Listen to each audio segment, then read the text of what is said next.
Hello, అందరు ఎలా ఉన్నారు? బాగున్నారండి? చాలా రోజుల తర్వాత మళ్ళీ వేరే ఛానల్ ద్వారా మళ్ళీ మీ ముందుకు వస్తున్నానండి.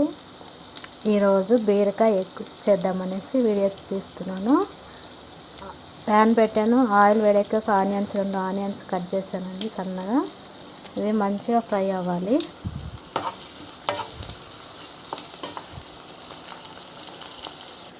బీరకాయ మంచిగా సన్నగా కట్ చేసి వాటర్ వేసి పెట్టానండి. చూపిస్తాను నెక్స్ట్ ప్రాసెస్. ఫ్రెష్గా దంచుకున్న అల్లం ఉల్లిగడ్డ పేస్ట్ అండి. పచ్చివాసన పోయేదాకా ఫ్రై చేయాలి. చాలా ఈజీగా చపాతీలోకైనా రైస్లోకైనా చాలా బాగుంటుంది. మీరు కూడా మీ ఇంట్లో ట్రై చేయండి. ఎలా కుదిరింది అనేది కామెంట్లో పెట్టండి.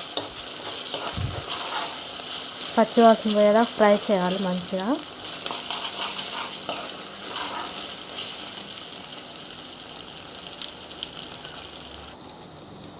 మంచిగా ఫ్రై అయింది కదండి. ఇప్పుడు వాటర్లో వేసిన బీరకాయ గట్టిగా పిండుకొని ఇందులోకి వేసుకోవాలి.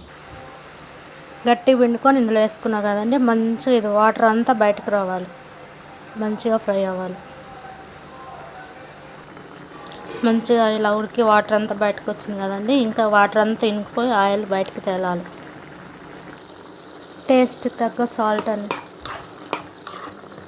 వాటర్ అంతా ఇంకింది కదా, బీరకాయ కూడా దగ్గరికి అయింది కదా, ఇంకా కొంచెం ఉంది కదా వాటర్. అదంతా దగ్గరికి అయినాక ఎగ్స్ కొట్టుకోవాలి. దీంట్లో టమాటాలు వాటర్ ఏం అవసరం లేదండి.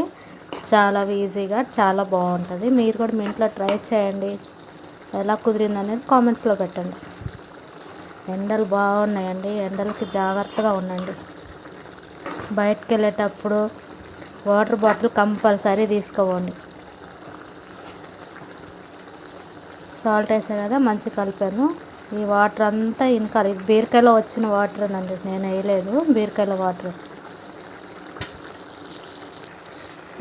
వాటర్ అంతా పోయింది కదండి. ఇప్పుడు ఎగ్స్ కొట్టుకోవాలి.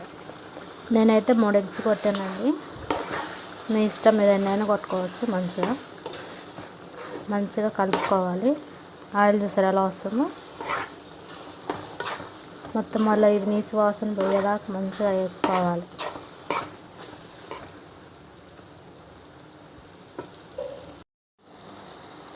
మంచిగా వేగింది కదా. ఇప్పుడు పసుపు వేసా కదా, ఇలా వేగనివ్వాలి. ఆయిల్ ఎలా వచ్చిందో చూసారు కదండి. ఇప్పుడు కారం వేసుకోవాలి. టేస్ట్కి తగ్గ కారం అండి. మీరు ఎక్కువ తినే వాళ్ళైతే ఎక్కువ వేసుకోవచ్చు. మంచిగా వేసా కదా, కలుపుకోవాలి. కారం వేసాక ఇలా వచ్చింది చూసారండి. ఆయిల్ ఎలా వస్తుందో బయటకి. మంచిగా వేగాలి. ఇంకా కొంతసేపు, ఒక 5 నిమిషాలు.